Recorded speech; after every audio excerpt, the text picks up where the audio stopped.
I went to Ghana a year and a half ago. Jeff Miller started the Father's House about 5 years ago, and he had built this beautiful, phenomenal facility on the beach. And for about 4 years, they didn't know what to do with it. They had like community feedings and stuff like that, but they didn't know what to do with it until it came to their attention that a lot of child trafficking happens in Ghana. And so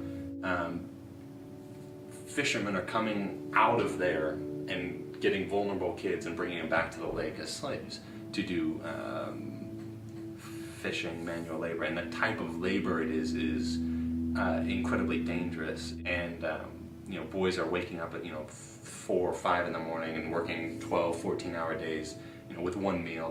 Those kind of conditions. And then they're having to dive into this very dark black lake and untangle nets. They ended up rescuing 8 boys off of Lake Volta. They are now recovering from a lifetime of slavery on the lake, and I begged if I could go and meet them, and so he said we could go. I spent about 5 weeks there with the boys, and I got to know them, and it just wrecked me, changed everything. And so for months, these 8 boys were coming into the village and the square and stuff, and at one point, one of the people in the village said, "Who are you guys?" And they said, "We're the grade 8. That's what they call it. We're the grade 8 from the Father's House." And she said, "Well, who's your father?" And they said, "God is our father." So I'm going around with each boy talking about, they're all telling me their testimonies, and after each one I'm weeping, and they're fighting back tears as they're talking about it, because they've only been off the lake 6 months, so it's still relatively fresh to them. So as we're talking, one of them that really struck me and moved me very much is a boy named Yvonne's. And as he's talking, he's talking about his mom and his sisters and stuff. And I said, "Well, where are your sisters now?" And he said, "Well, my sister's still in the lake." And they tell me the story that when they were prepared to be rescued, he and his sister thought they were coming together. But when the Father's House got there, they said they were only taking boys. So Yvonne's, and with all the communication barriers, interpret this as the Father's House does not like girls. And so my sister doesn't get to come. And so I said, "Jeff, let's go get 8 girls." He said, "Well, we're maxed out. You go get 8 girls." I said, "Jeff, I'm 21. Not only do I not have any money, I've never done anything like this before. I've only been to Ghana for 4 weeks, so I can't do this." He said, "Well, someone's got to, so get started and we'll help you along the way." It just seems like you're going in circles sometimes. You go to a Bible study, you get convicted, and so you read your Bible and you talk about it with your other Christian friends, and then it never really goes outside of a certain sphere. So what if we gave a group of high school kids the opportunity to say, if you take this seriously and you really lay down your life, you lay down your money, you lay down your time, you lay down your heart, your thinking, you put everything you can, you put it in this pot, and we take this pot and we go rescue 8 girls. I said, my brother's in high school. He goes to Trinity, a Christian high school. I said, let's talk to him. Do you think you could get 20 to 50 of your friends to start giving money every month to something like this? And he said, no. Think about the idea of actually rescuing girls, tangibly being a part of this. And he's like, wow, that's a big deal. And so he tells his friend, lady friend, and they come over to, he's going to be so embarrassed. They come over to our apartment, they meet with Ellie and I just kind of say to them, this is the idea of what it was then, and just kind of pitch it to them. And they said, yeah, I think we could get 20 and 30, 40 of our friends to be a part of this. They kind of go walk down the street or bust down doors. Yeah, because a 14-year-old girl can't do that. They can't go grab girls by their arm. I mean, no parent would allow them to do that. That's not how it happens, though. So does that mean that all this passion just disperses? What do we do with it? And then the kids that want to just change their Facebook, they can continue doing that. But then there's a few kids that out of that group, they say, no, I'm serious. I'm very serious about this walk with the Lord.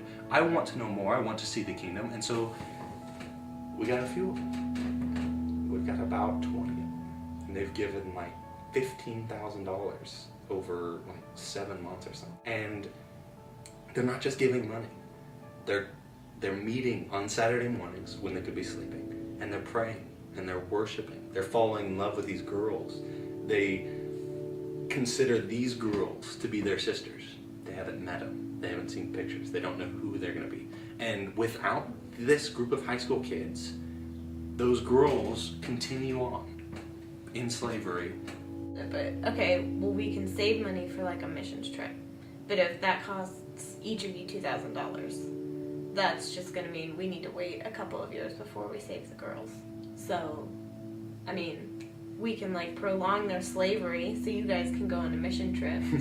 Or, you know, you might not get to have this amazing experience, like, firsthand, but they're going to be free a year or two earlier.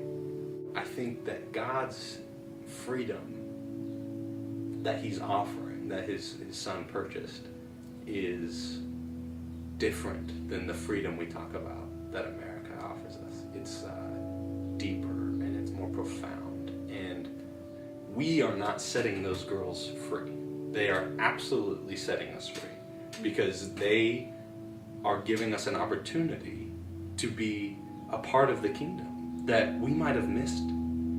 But there was a girl named Emily who started coming to meetings like a month after we got started. And pretty like towards the beginning of everything, one of the girls said, I've been praying and I've named all 8 girls that we're going to rescue. And I've named them in my heart and I pray for a different one each day and stuff. And at this point, like, we were still kind of like, oh, this might happen. And after this, we were like, okay, I guess we gotta save 8 now because she's named them all. But all the other girls thought that was a really neat idea. And so they didn't share the names or anything. They would just sort of pray about them and then write them down in their journals or whatever and would pray for these different girls. And they would tell us about how they felt like God was revealing things to them about like their personalities, and some days they'd feel really convicted to pray for one girl in particular, and they felt like maybe she would be going through a struggle or something. Really cool stuff. But anyway, we sent out an email to Matt and Jeff, who are the founders of the Father's House, just about stuff going on with 8 Oaks. And Matt's wife, Tammy, emailed us back and she said, I have been praying that through all of this, at some point down the road, Yvonne's sister will be rescued, just because of his story and everything and her story. And that's just, I felt like I wanted to tell you guys that because, well, I don't even know. Yeah. Is that? Yeah, that's exactly right. And Teddy emailed back and said, that's, you know, we've been praying about that too because she's sort of the one who started this whole thing. And it's kind of hard to pray for that because there's 7,000 kids on the lake. The odds, it's like, I don't really want to pray for that one because I just don't want to be disappointed because that's too big of a disappointment for me. Yeah. So I had considered sending it out in the email to like everyone and say, hey, pray for this. Like, let's all rally around this. We want to get this one girl out of the 7,000. This is the one, Yvonne's sister. But he didn't. But I didn't. But Tammy sent that anyway. And so we emailed her back and we were like, well, do you know her name or anything? And she said her name is Delight, which in itself seems kind of prophetic. But, and there was a photographer that went on the rescue mission with them, and she took a bunch of pictures. And she took one picture as the boat is pulling away with the 8 boys, and on the shoreline, Delight is standing just right on the edge of the water. I think she's actually standing in the water, but she's there. And so we were telling the kids about this, and they said, well, what's her name? And we said Delight. And I was sitting on one end of the room, and Emily was sitting directly opposite of me, and I remember I made eye contact with her, and I said that, and she just started bawling. And she said, that was the first name the Lord gave me for one of the girls. And she had to leave, and then all the other girls started crying, and Teddy started crying. I feel like there was just something really electric about that, and it was really affirming, like, you know, they'd been praying for this, and they knew the girls were real, but that just made it even more real, and it Very famous. I'm Ted Crewell. I'm Ellie Crewell, and we are City Life Church.